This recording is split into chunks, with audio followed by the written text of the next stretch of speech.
Hello YouTube, Glenn Riebenstorff in Brooklyn, New York. Sunday evening. Yes, my watch is finally synchronized with that clock up there. See, where's that clock? It's over there. You can't see? Alright, I'll show you my famous clock. One second. So you can see, here's that famous clock.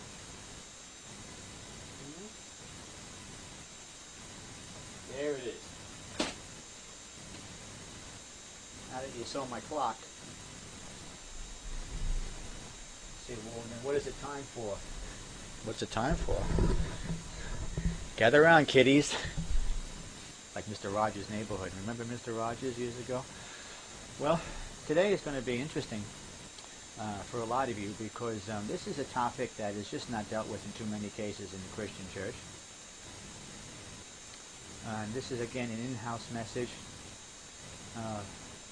I'm addressing this because just for the sake of your freedom and for your understanding and for your help. I mean, you know, Jesus said, whom the Son sets free is free indeed.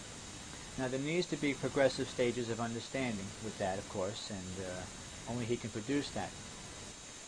If you've been watching my series of messages about husbands love your wives, is this clear?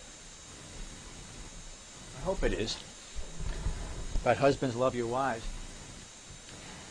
and how to love a woman rightly and what it takes to read your woman rightly over a period of many, many days. You've got to learn to read her right. And if you're reading her right, you're going to be able to relate to her right. And then she, in turn, is going to learn to relate to you properly because you have learned to relate to her.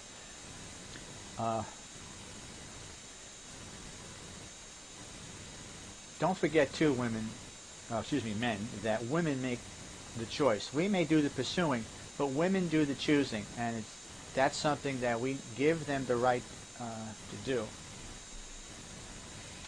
So as we wait upon the Lord for His time, and we're trusting Him to bring to pass in His time, if you're a Christian man or if you're a Christian woman, we need to wait upon God for His time. And if we will do that, the blessing is unspeakable. To wait upon the timing of God. As a branch cannot bear fruit of itself unless it abides in the vine, neither can you unless you abide in me. So we need to learn of Jesus, grow in His grace and knowledge, keep ourselves in His love, not let our head and our mind get in the way of what He's doing in our life, and just trust Him from day to day. And we will walk in the good works that He has prepared beforehand that we should walk in them. But there is an issue that is, so many Christians don't understand or are so afraid to get into. It's basically what is the big issue in the world, namely, the sexual revolution, and there's so much of it online, you can't miss it. And people are created to have sexual relationships with each other. Of course, the Christian believes within the confines of the marriage. That's where it is the best. Because when you love one person, and this person here is determined to do it right, that the grass is never greener anywhere else. And if you learn to love one person rightly over a period of time, then the marriage bed, as the book of Hebrews says in the New Testament, the marriage bed is undefiled. So Christians, do I have to say any more than that? The marriage bed is undefiled. You know what the word undefiled means. In that context, do whatever you want. That's between you and your wife before God. The book of Genesis. God told Adam and Eve to be fruitful and multiply. Well, they couldn't have done that unless they were having sexual relations with each other. My tongue is getting tied. My teeth here. So, I've heard crazy viewpoints that the first sin was sex, and that's crazy because God told Adam to be fruitful and multiply.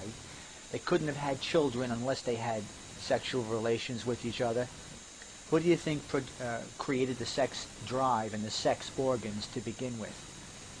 Okay, so if it was sex, then God is playing a great trick on mankind, is He not? But this is what I've been saying all along about, the Christian church. There's a lot of whack jobs and nut jobs in the Christian community. But this video is basically just to try to loosen us up a bit, loosen people up, that it is not a sin to have sexual urges. It is not a sin to have the sexual drive. I mean, why do you think, for example, Jesus says, he quoted the Old Testament, "For this reason a man will leave his mother and his father and be joined or cleaved literally to his wife." And then it says the two will become one flesh. One flesh. You know what he meant by that, okay? There is this concept, there's this idea that Christians are in this Victorian era. Well, I've met a lot of these guys, you know, who are so hung up about sex and the sexual drive that they look like they've been sucking on lemons all day. and if anything, we're supposed to learn to please our wives in every way. Learn how to love them in every way, including sexually.